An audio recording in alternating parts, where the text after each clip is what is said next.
그럼 먼저 존경하는 황운하 의원님 질의해 주시기 바랍니다. 네, 유철한 권익위원장님께 질의하겠습니다.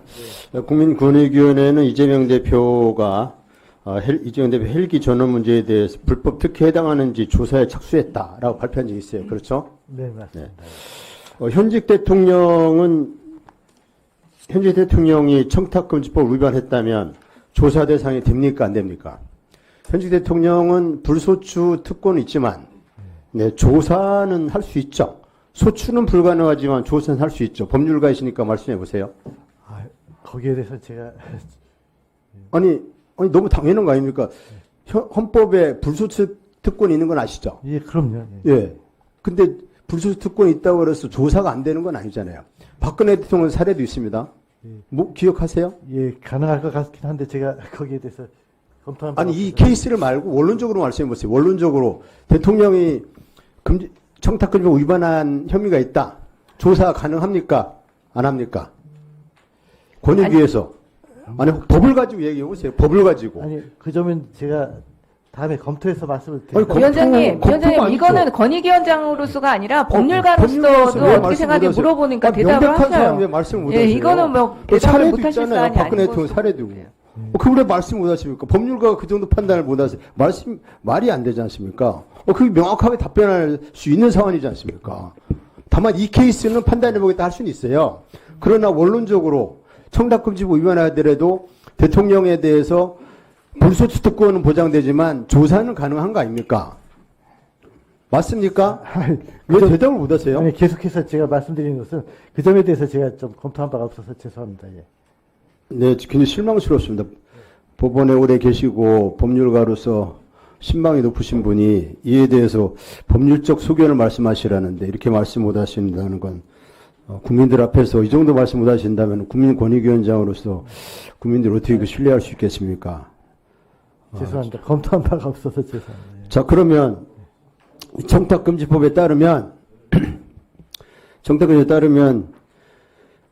공직자 등의 배우자가 수소금지 금품을 받은 사실을 안 경우에 배우자가 수속기관장에게 지체 없이 신고할 의무가 있어요. 이건 아세요? 예, 그건 이제 김건희 여사가 크리스찬 디올백을 받았다.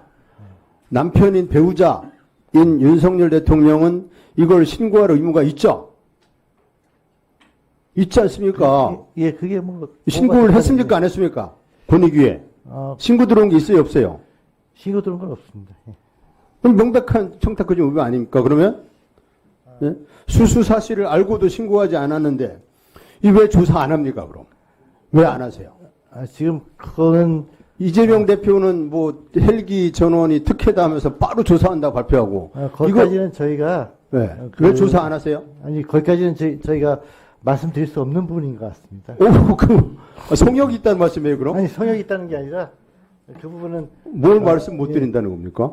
그러니까 지금 그 조사 중인 사건은 비밀 누설 금지 그 조항이 그러니까 조사가 돼서 예, 조사가 돼서 예, 조사가 지금 배우자가 신고 안 한 사실이 확인이 되면 조사할 겁니까? 그러니까 그거는 조사 중이니까 제가 거기까지밖에 말씀 못 드릴 것 아니 같습니다. 이제 원론적으로 말씀을 해달라는 말씀입니다. 네. 이것은 3년 이하의 징역 또는 3천만 원 이하의 벌금에 처한다고 이렇게 규정되어 있습니다. 신고하지 않은 대통령은 불소추 대상은 되지만 그러나 조사가 가능하기 때문에 형평성에 비춰볼 때 국민권익위원회는 즉각 조사에 착수하는 게 맞다고 봅니다. 잘 판단해 주시기 바랍니다. 좀 명확하게 법률가답게 법률적으로 판단할 수 있는 문제에 대해서는 명확하게 소신을 밝히시는 게 좋겠습니다. 그 다음에 대테러 센터 김혁수 센터장님. 네. 대테러 센터가 결국 경찰청에서 상황을 공유해가지고 그래서 이제 전파를 했다. 외부에 전파한 데는 없어요? 외부. 앞서 말씀드린 대테러 관계기관인데 두 군데에서 요청이 와서 국정원 테러정보통합센터하고 네. 방첩사 테러 위협 대응과에 전파했습니다. 국가안보실은 안 했습니다. 안 했습니까? 네. 원래 안 합니까? 예, 원래 대테러 센터에서 테러 징후 사건이 있는데 안 해요? 아니 자동 보고하는 것은 아니고 네. 이제 요청이 있으면은 관계기관 관련 기관에 아니 자동으로 이렇게 대테러 징후 사건인데 그러지는 않습니다.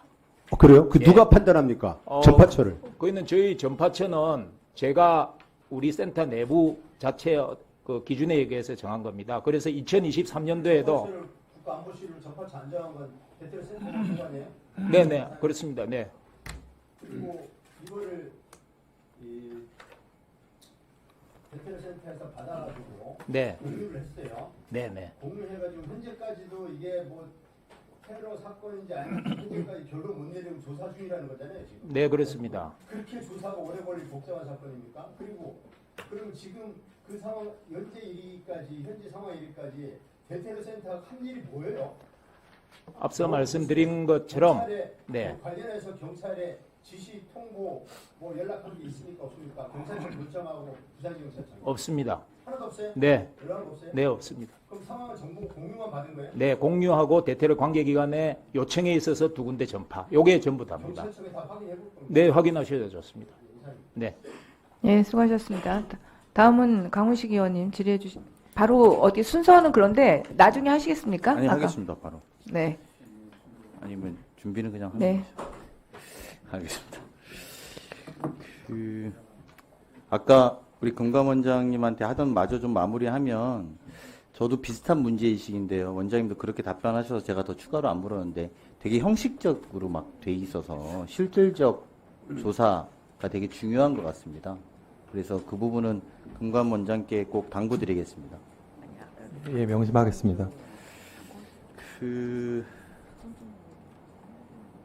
우리 권익위 부위원장님께서 지난 16일에 이례적으로 이재명 대표 테러 직후에 헬기 운송한 것에 대해서 법 위반 여부를 조사하면서 착수했다는 브리핑을 했어요. 위원장님. 네네, 알겠습니다. 우리 김건희 여사 명품백 신고 착수 브리핑은 언제쯤 하실 계획입니까? 지금 브리핑 계획은 없습니다. 근데 야당 대표는 왜 특별히 또 브리핑 예. 해주신 이유가 뭘까요? 오전 중에도 말씀을 드렸지만 그 사건은 특별히 현장 확인을 하기 위해서 나가는 직전에 그것을 명품백 수수비 브리핑은 현장 확인이 필요 없어서 안 한다는 지금, 취지인가요? 예, 아직 그 단계는 아닙니다. 조사 그 단계가 중입니다. 아니라는 것은 어떤 취지로서 그 단계가 아닙니까? 지금 저희가 알기에는 신고자에 대해서 추가 자료를 요청하고 있는 그런 상태인데 추가 자료를 들어온 게 없는 것으로 그렇게 알고 있습니다. 영상이나 이런 것만 봐도 충분히 자료가 있는 것 같은데요. 좋습니다. 김건희 여사의 명품법 수교는 외교 관계에서 받은 선물이라고 정부 부처가 확인해 준 적 있습니까? 그것은 제가 알고 있는 바는 없습니다. 네. 그러면 이게 문제가 된다면 법 위반 여부를 확인하는 법조항은 무슨 법의 몇 조입니까? 지금 청탁금지법 8조 9조 뭐 이렇게 예. 보면 되죠? 예, 청탁금지법 관련 조항에 따라서 지금 신고가 들어온 건 맞습니다. 네, 그 부분에 대해서 위반 여부를 저희가 확인하는 거죠. 예, 물론 권익위에서 그것을 공직자는 이거에 따라서 신고하게 돼 있는데 보통은 이제 이럴 경우에 공직자와 배우자일 경우에 공직자라는 것은 대통령이 되는 거고 대통령 그 기관에 신고해야 되니까 대통령실에 신고해야 되는데 그런 여부는 권익위에서 확인했습니까? 아직 확인은 못했습니다. 확인 못 하셨습니까? 여당에서 외국인에게 받은 선물이라고 외교물품처럼 굳고이 기속해야 된다고 방어하던데 권익위원장님 청탁금지법상에 금품을 제공하는 자의 국적 제한이 있습니까? 외국인들한테 받으면 괜찮나요? 그건 제한은 없는 것으로 알고 네, 있습니다. 제한은 없습니다. 다만 오전에도 강민구 의원님이나 윤한호 의원님 말씀대로 이것이 이제 기본적으로는 대통령실에서 받은 거가 되면은 대통령실의 그 절차에 따라서 대통령 기록물 관리에 관한 그 절차에 따라서 부분도 있습니다만 예. 결국은 그게 직무와 관련됐는지 여부도 중요한 것 아닙니까? 예, 맞습니다. 근데 그렇습니다. 어쨌든 국고에 기속되는 것으로 이렇게 지금 아니 그거는 이제 생각하니까 대통령 기록물에 대한 처리 문제이고 네네. 저는 청탁금지법에 대한 문제를 여쭤보고 있는 거고요. 청탁금지법에 관련해서는 직무와 관련돼서라고 한정되어 있는데 그 직무라는 것은 외교통상 업무 관련해서 업무 수행을 전제로 하는 건데 이번이 명품 핸드폰 받으면 미국과의 관계 개선을 위해서 받은 겁니까? 그것은 확인한 바가 없습니다. 확인한 바가 없는 겁니까? 관계 개선을 위해서 받은 건 아닙니까? 그건 객관적인 이야기를 여쭤보는 겁니다. 그래서 제가 그리고 어쨌든 비밀 누설의 금지에 관한 조항도 있기 때문에 제가 말씀드릴 수 있는 건 아닌 것 같습니다. 비밀 노설의 문제가 아니죠. 이 문제는 제가 그냥 여쭤보는 게 새로운 비밀을 말씀해달라는 게 아닙니다. 이게 미국과의 관계 개선을 위해서 명품백을 받은 거냐라고 해석할 여지가 있다면 직무와 관련한 것이 맞는 것이고 직무와 관련한 것이 맞다면 청탁금지법 위반이 아닌 것이고 네, 그럴 지금- 경우에는 대통령 기록법에 의해서 받는다는 논리가 성립됩니다만 청탁금지법 위반 사항에서는 직무와 관련해서 받았을 경우에만 해당되고 미국 국적을 가진 사람이 줬기 때문에 명품백을 아마- 받았다라면 그것은 미국과의 관계 개선을 위한 명품백이었냐는 걸 여쭤보는 건데요. 그 대통령과 대통령 가족이 받으신 것은 일단 그것은 다 국고에 귀속되는 것 그렇게 그런 또 아니, 그거가 기록법만 계속 말씀하지 마시고요. 우리가 법안이 그런 국고에 기속되는 기록법에 대한 기준들이 있는 것처럼 청탁금지법의 기준도 있는 것 아니겠습니까? 그 존경받는 판사를 지내신 분께서 아니, 그런 법원의 야, 판결을 한쪽으로 몰아서 정리하는 거는 아니, 정치적 해석과 다름 아니라는 걸 제가 말씀드리기 위해서입니다. 자세히 검토를 못했습니다만 제가 뭐 아시다시피 취임한 지 지금 한 19일 차인데 자세히 검토를 못했습니다만 어쨌든 양법에 어떤 또 충돌이랄까 좀 그런 것도 있을 수는 있을 것 같습니다. 그것은 위원장님, 제가 오늘 뭐 말씀을 들어보면 아직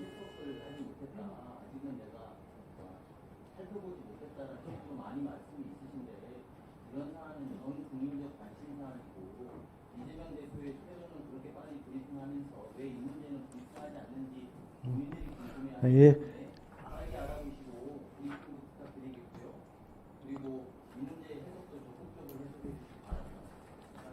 예.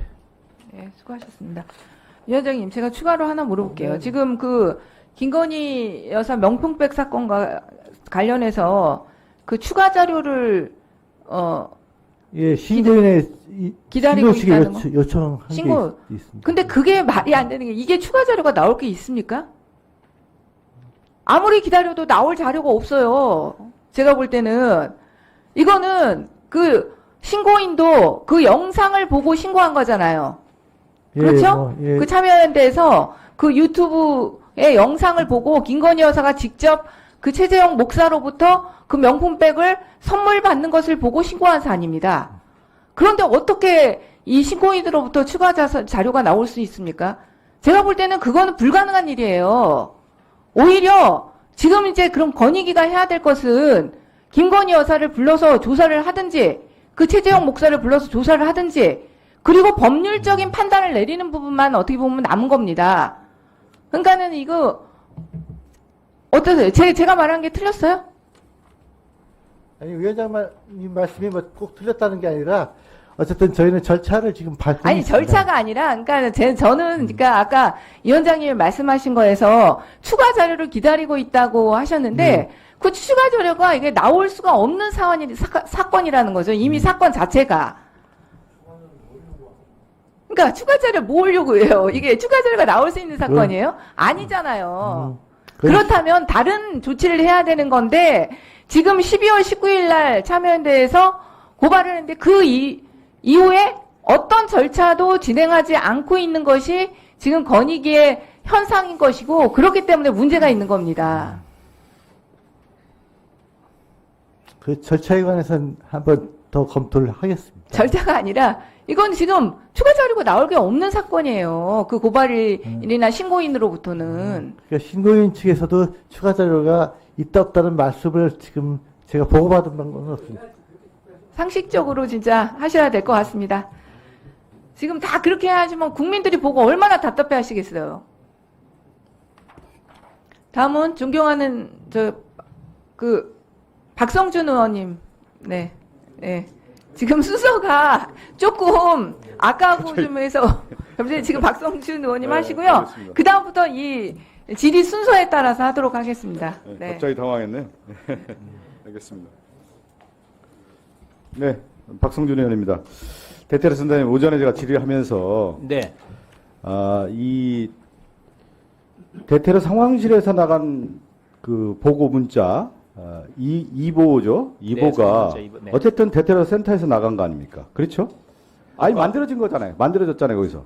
거기서 대테러 만들어졌잖아요. 종합상황실이라는 상황실에서 기재를 만들어졌죠. 했는데 아니 네. 그것만 얘기해서 만들어졌지 않습니까? 내용은 저희들이 만든 건 아니에요. 아니 그러니까 거기서 만들어졌다라고 하는 것은 제가 아까 그 얘기를 드렸어요.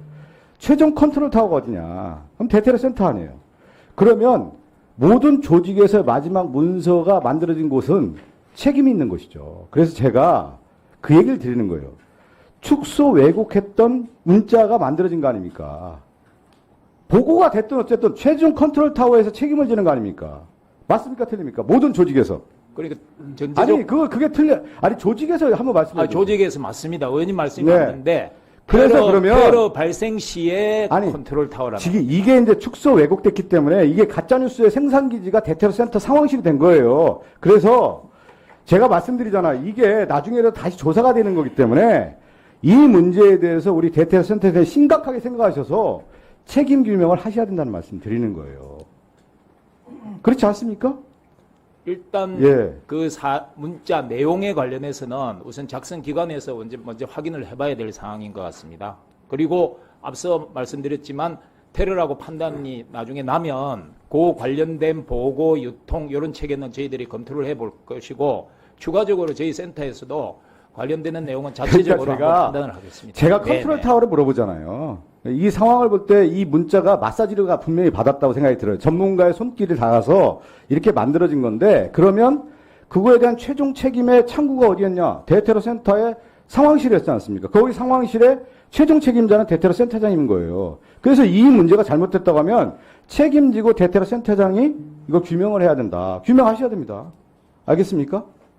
예, 일단 예, 규명하시죠. 제 권한인지 한번 확인해보고. 아니 권한이죠. 왜 그러냐면 컨트롤 아닙니다. 타워의 최종 책임자로 오전에 말씀하셨잖아요. 예, 네. 테러에 대한 총 책임자는 접니다. 그것은 네. 전제 조건이 테러이다라고 확정이 될 때입니다. 테러이면 대테러 네. 센터는 테러에 대한 전반적인 관리를 다 하는 것이죠. 당연한 거 아니겠습니까? 조직이라고 하는 것이. 그거에 대한 부분을 말씀하시는 거고요. 제가 우리 유철한 네. 권익위원장 오신 지 얼마 안 됐다고 하는데 제가 상식적인 질문만 좀 드릴게요. 항상 답은 현장에 있다고 하는 거예요. 현장에요. 현장에. 그래서 헬기 이송, 위급한 상황에서 헬기 이송은 당연한 것이다. 그걸 누가 확인해 줬습니까? 이재명 대표의 부산 외상센터에서 서울대병원으로 이송하는 과정의 헬기 이송은 당연한 것이다. 절차에 따라서 했다. 누가 확인해 줬습니까?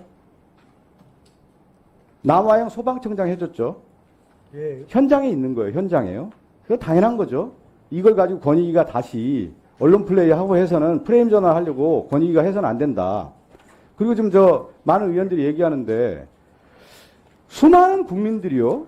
이거 김건희 여사의 명품 수수와 관련해서 의혹을 갖고 있어요. 그건 알고 계세요?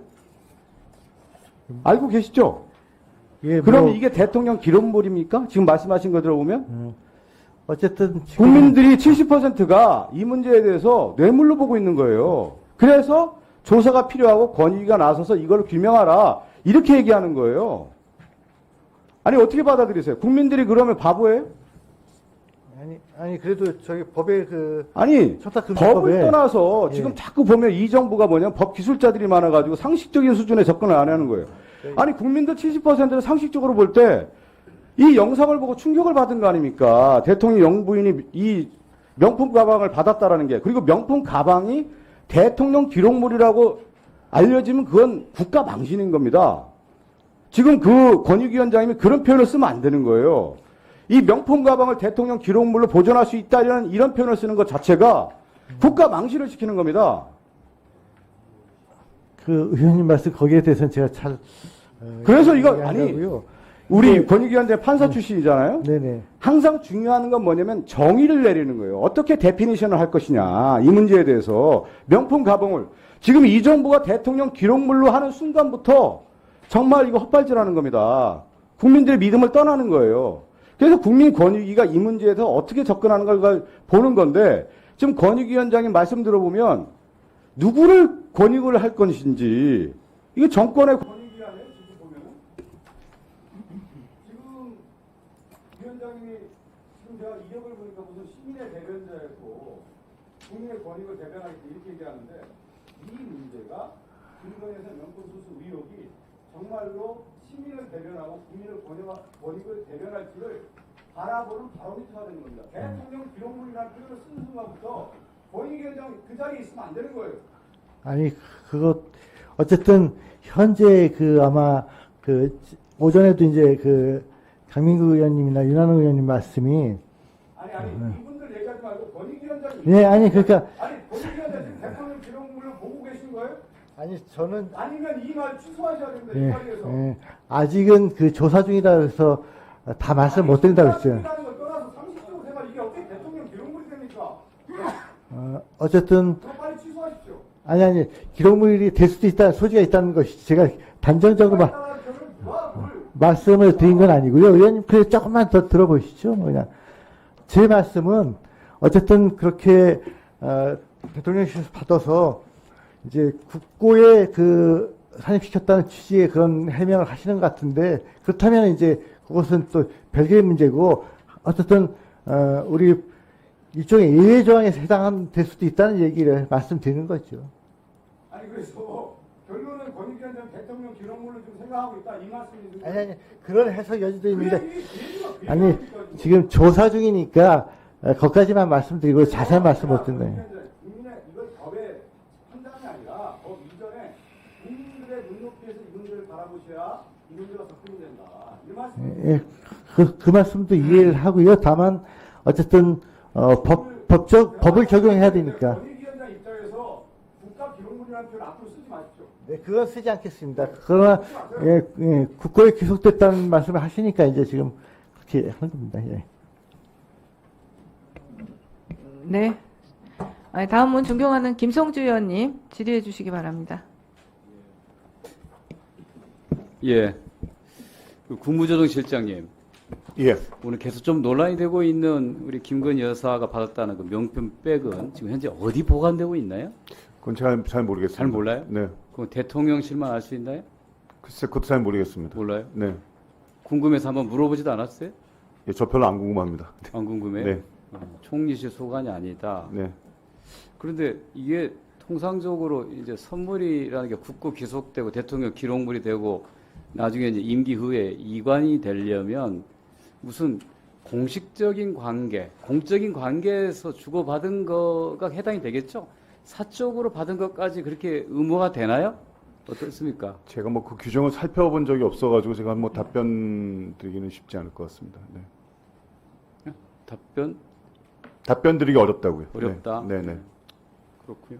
알겠습니다. 어디 보관되어 있는지 굉장히 국민들이 궁금해할 것 같아서 정말 대통령실에서 보관하고 있는지 아니면 사저에 보관하고 있는지 아니면 누구한테 맡겼는지 이것도 굉장히 좀 궁금한 것 중에 하나여서 혹시 국조실장에서 아시는 가 해서 물어봤습니다. 우리 금융위원장님께서 우리 PF 관련된 위기 상황에 대해서 과거에 하셨던 말씀이 있는데요. 문제는 이제 태영은 워크아웃에 들어갔고 문제는 하도급 업체의 피해가 현실화되는 우려가 가장 큰 문제 아니겠습니까? 지금 보면은 태영건 하도급 공사 현장 한 90여 곳에서 대금 미지급 사태가 발생했다고 하는데 금융위원장님 내용 알고 계십니까? 위원님 아시다시피 이제 사업장이 굉장히 어려운 데가 많고요. 예. 법정관리 들어갔으면 더 어려운 상황인데 그래도 이제 워크아웃 들어가서 일단 요 문제가 있을 때마다 채권단하고 태영하고 또 정부 부처가 협의해서 문제를 해결할 수 있는 건 최대한 해결을 하고 있습니다. 그래서 아까 오전에도 얘기했지만 임금 체불 같은 거, 예. 요거는 저희가 채권단 태영하고 이렇게 또 국토부하고 이렇게 협의를 해서 요걸 다 이제 해결하고 있습니다. 해결하고 있는 상태입니까? 네.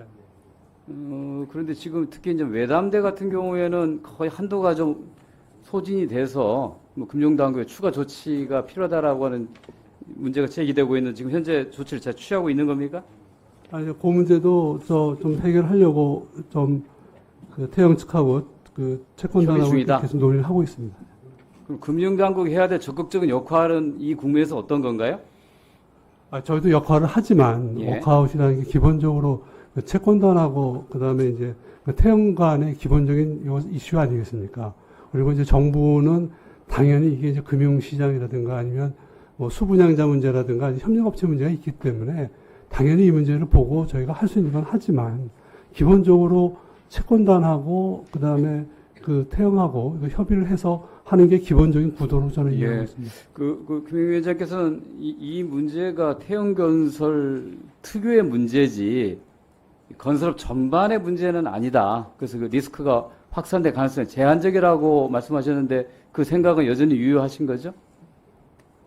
어떤 맥락인지 모르겠는데 아마 태영 그 하나 가능성 하나는 태영 같은 경우에는 이제 다른 데보다도 이제 그 자체 사업으로 그러니까 PF 사업장을 굉장히 많이 운영을 했고 또 이제 다른 사업장보다 이제 우발 채무 규모가 좀 크다는 그러한 얘기는 뭐 얘기 도중에 한 적이 있는 것 같습니다.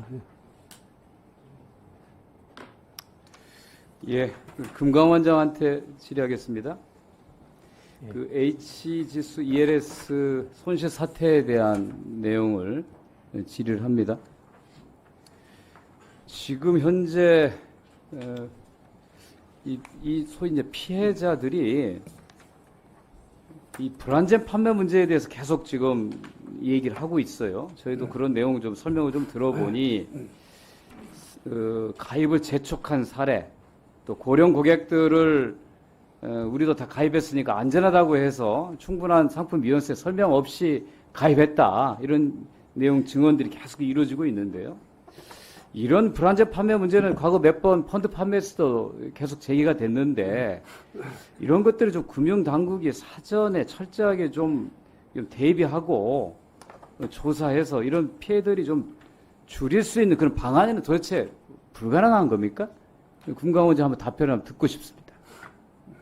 DLF 사태 이후에 여러 가지 행위 규제 시스템이라든가 뭐 모범 기준 그리고 금소법 만들어 주셔서 거기에 따라 저희가 여러 가지 노력들을 해온 것은 맞고 금융 투자 상품이 어떤 경로로 어떻게 판매해야 될지에 대해서 지금 오전에 말씀드린 것처럼 이 시점에 저희가 조금 더 근본적으로 고민을 해볼 기회 지점도 맞다고 말씀을 이미 드린 바가 있고 다만 이제 어쨌든 이 자기 책임의 원칙하에 투자를 한 사람들과 또 그 과정에서의 금융회사들의 적절하지 않은 적합성 원칙 위반이라든가 설명의무 위반들은 또 각각의 쟁점으로 따로 봐야 될 부분이 있어서 일방적으로 이게 하나로만 결론 내리기는 어려운 지점이 있고 다만 지금 검사가 진행 중이고 저희도 의원님 지적하신 문제의식을 잘 이해하고 있기 때문에 되게 엄중하게 이 사안을 보고 향후 어쨌든 간에 뭐 과거의 잘잘못뿐만 아니라 향후 개선에 대해서도 고민을 많이 하고 있습니다.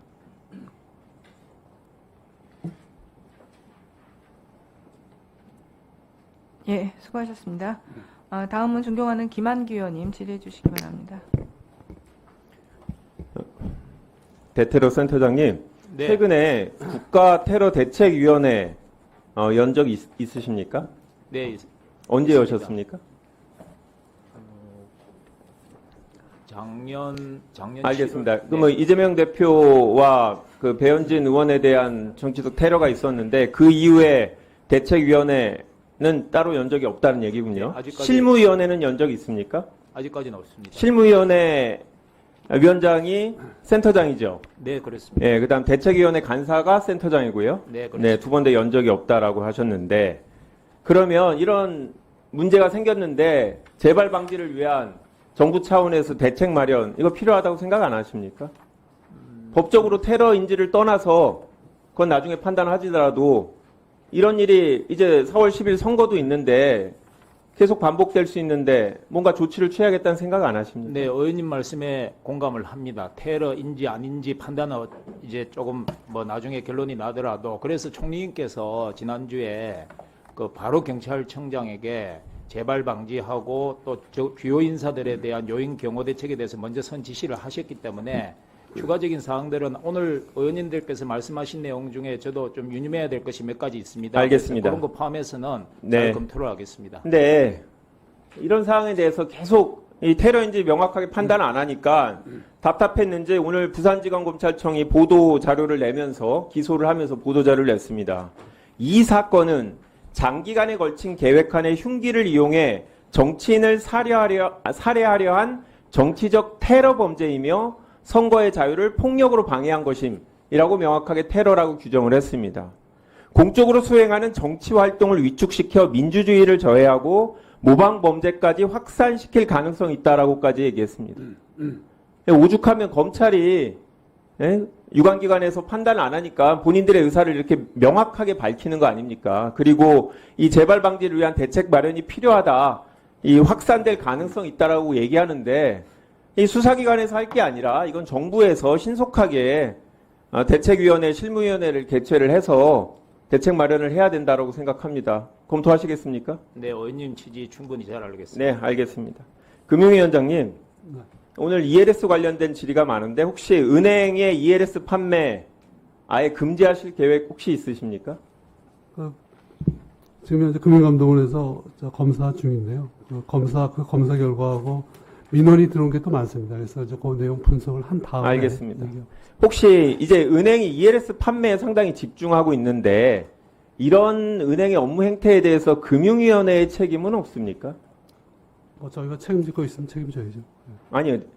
책임이 있냐고 여쭤봤습니다. 갑자기- 책임질 게 있으면 당연히 갑자기 책임지는 질문을- 겁니다. 누구나. 갑자기 질문하셔갖고 제가 생각을 못하겠습니다. 알겠습니다. 작년 2월에 윤석열 대통령이 은행 산업의 과점폐해가 크다면서 예대 마진 축소해야 한다고 언급하신 적 있죠? 있습니다. 그거는 확인했고 당시에 금융위원장님도 은행들이 사회적 역할을 다하지 못한다고 비난하신 바 있습니다. 기억나십니까? 뭐 그런 취지로 발언한 적이 있을까요? 네.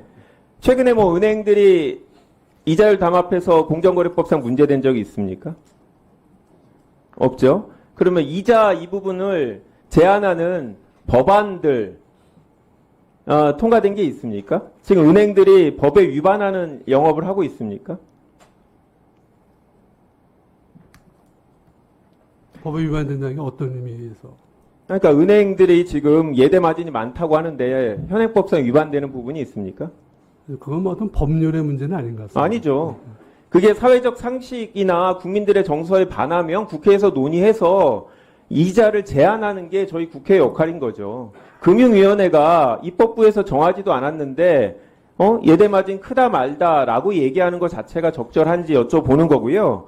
은행 입장에서 이렇게 이자 장사라고 표현하셨는데 못하게 되면 당연히 비이자 수익으로 눈 돌릴 수밖에 없고 지금 비이자 수익 중에 ELS 판매가 5대 은행 경우에는 80%입니다. 수수료에.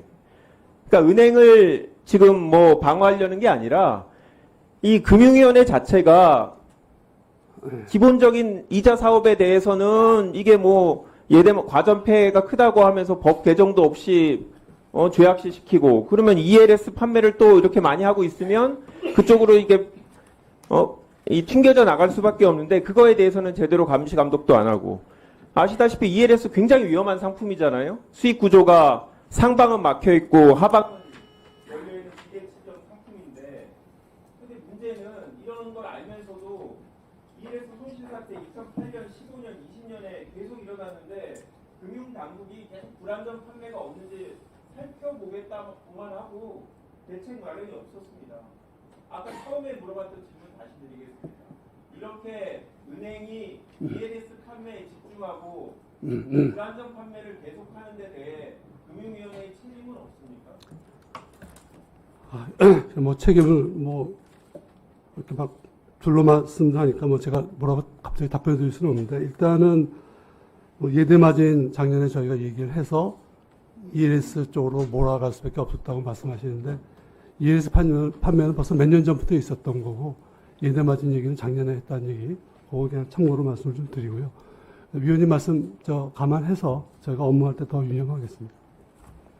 네, 알겠습니다. 저는 다시 한번 말씀드리지만 이게 처음 발생한 일이 아니고 매번 그때마다 금융위원회는 항상 불안전 판매 현황을 확인하겠다라고 하고 특별한 변화가 없이 반복되고 있다. 이거에 대해서 문제의식을 가져야 된다라는 말씀을 드립니다. 유념하겠습니다. 네, 수고하셨습니다. 다음은 존경하는 민병덕 의원님 질의해 주시기 바랍니다. 네, 대테레스 센터장님 네. PPT 보시죠. 제가 처음부터 다시 말씀드릴게요. 이 사진이 현장의 사진입니다. 목 부분에 깃이 잘려 있는 거 보이시죠? 네. 그 다음에 피가 바닥에까지 흥건히 돼 있는 거 보이시죠? 그 다음에 과도가 아니고 양날의 칼에 있는 등산칼 보이시죠? 네. 이게 현장의 모습입니다. 여기에 대해서 이재명 대표 집도의하고 오늘 나온 부산지검의 피해 상황을 보면은 이렇게 돼 있습니다. 1.4cm 자상 길이가, 깊이는 2에서 2.5cm 이렇게 돼 있고요. 그 다음에 근육을 뚫고 근육 내에 있는 동맥이 잘려 있었고 손목 정맥의 앞부분이 60cm 가량 잘려 있었다. 이게 피해 상황입니다. 이게 사실이겠죠? 네. 네, 피해 사실이죠. 네, 수사 결과니까 아마 정확하리라 생각돼요. 그런데 조선일보 첫 기사를 보면은 아까 말했던 것처럼 추정 괴한이 30cm 가량 흉기를 가지고 셔츠가 젖을 정도로 피가 흘렸다. 이게 바로 사고 나고 나서 바로 5분 만에 4분 만에 나온 기사입니다. 이것이 현장의 모습을 기사가 보고 바로 쓴 거겠죠? 네. 그렇죠? 뭐, 그런데 대테러센터에서 56분에 문자를 내부위원장만 보냈다고 했는데 보낸 문자에 보면은 거기에서 과도로 바뀌었고 노인으로 바뀌었고 출혈량이 적은 상태로 바뀌었고 1cm로 바뀌었고 경상 추정으로 바뀌었습니다. 이것을 대테러센터에서 어쨌든 주변 사람들한테 했던 보냈습니다. 그죠? 네, 내부 간부진에게 공개했습니다. 그랬는데 그러고 나서 11시 8분 10여 분 뒤에 조선일보에서 이 대테러센터 상황실을 근거로 해가지고 출혈량을 적으며 목 부위 1cm 열상 경상 추정이라고 했습니다. 그렇죠? 조선일보에서. 네, 뭐 네. 저기 그렇게 돼 그대로라면 있죠? 그렇습니다. 네, 네. 그래서 저희가 이걸 보고 대테러센터에서 프레임을 전환하기 위해서 왜곡한 거 아니냐, 은폐 축소한 거 아니냐 이런 의심이 있습니다. 은폐 축소된 것은 맞지 않습니까? 의도가 있었든 없었는지 떠나서. 저희는 56분에 경찰에서 받아서 57분에 저희 간부진에게 공유를 했습니다. 그래서 똑같은 말씀을 올리는데 첫째 저 문자 내용은 일체 저희들이 작성하지 않았고 둘째 절대 배포하지 않았습니다. 그런데 아까 말씀드린 대로 조선일보에서 대테러 상황실장 계시죠 지금? 대테러 상황실장 계시잖아요. 오셨잖아요. 조선일보에서 대테러 상황실을 근거로 해서 이 내용을 보도를 했는데 맞습니까? 틀립니까? 네. 근데 대테러 상황실에서 했습니까? 안 했습니까? 저희가 외부로 배포한 사실은 없습니다. 이게 손바닥으로 하늘을 가린다는 것이 이 말입니다. 예, 센터장님, 네. 부산지검에서 이것을 정치적 테러로 규정을 했는데요. 지금도 판단이 안 되십니까?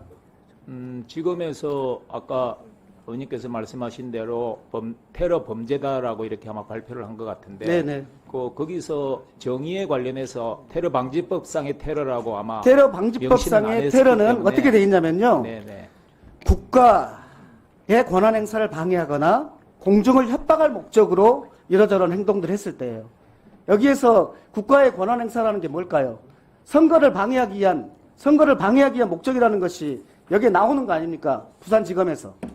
그래도 정치적 테러 아닙니까? 그러니까 제가 그러니까 테러라는 판단이 아직도 어렵냐는 말씀을 제가 드리는 거예요. 판단하는 게 아니기 때문에 제가 답변 드리기는 의원님, 제가 네네. 좀 간단히 말씀드려도 괜찮겠습니까? 제가 두 가지만 좀 테러에 말씀드리고 대해서 싶었어요. 아세요? 아니, 제가 모르지만 아는 한도에서 좀 말씀드리고 싶어 두 가지만 좀 말씀드리고 싶은데요. 어떻게? 조금 있다가 제가 다 묻고 난 다음에 해주세요, 그러면. 유철한 권익위원장님.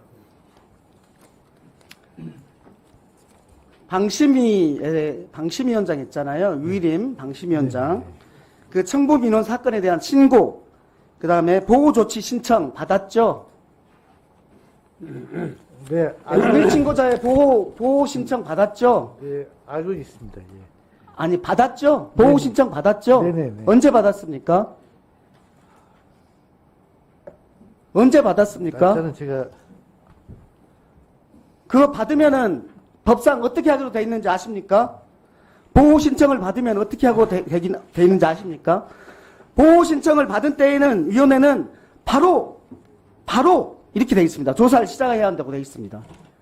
바로 시작했습니까? 조사는 바로 착수를 했습니다. 예. 바로 시작을 했는데 지금 방심위원장이 경찰에 신고를 해서 그거 다 압수수색하고 그러고 있는 조치들을 하고 있는데 바로 조치를 했는데 이런 건 할 수 있습니까? 공익신고자 보고 조치를 하는 권익위원회에서 뭘 한 겁니까? 예, 저희들 입장은 뭐 보고조를 안한 거 아닙니까? 아니, 저희들 입장은 뭐 조사 중인 건 맞는데요. 그 보호신청 대리인에게 지금 저희가 그 필수 자료를 요청했는데 그걸 지금 받지 못해서 거기 절차가 지연되고 있는 것으로 그렇게 알고 있습니다. 여기에 대해서 당신의 직원들 149명이 또 권익위를 상대로 신고한 거 알고 계십니까? 예, 보고 받았습니다. 이거 관심이 없으신 것 같은데요. 이재명 특혜 그거는 브리핑하는 관심이 있는데 김건희 기올백이나 유일인 당신이 연장 관련된 신고자 보호와 관련해서 관심이 없으십니까? 예, 제가 아직 파악이 덜 된 부분들이 있어서 그렇습니다. 네. 김우동 실장님 아까 예. 말씀하신다고 했는데 예, 기회 주셔서 감사합니다.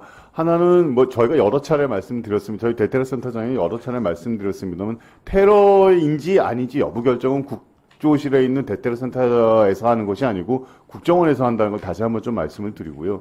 아까도 한번 말씀드렸지만 이제 그 언론에서 대테러 센터에 따르면이라고 나온 거는 저희가 별도의 자료를 배포한 것이 아니고 저희 그 대테러 센터 내에서 내부에서 돌았던 문자가 어떤 연인지 모르겠으나 유출이 돼서 그것이 기자들 손에 가서 그거를 인용을 한 거다라는 것을 말씀을 드립니다. 그리고 마지막으로 한 가지는 이제 기사라는 것이 제가 이거는 뭐 확실한 건 아닙니다. 기사라는 것이 이제 일보로 쓰고 난 이후에 계속 업데이트를 하다 보면은 내용은 나중에 쓴 것들이 들어가는데 시간은 그대로 있는 경우들이 간혹 있다고 합니다. 그래서 말씀 주신 첫 번째에 40몇 분에 나왔던 조선일보 기자는 그 여부도 한번은 체크를 해봐야 되지 않는가 싶습니다.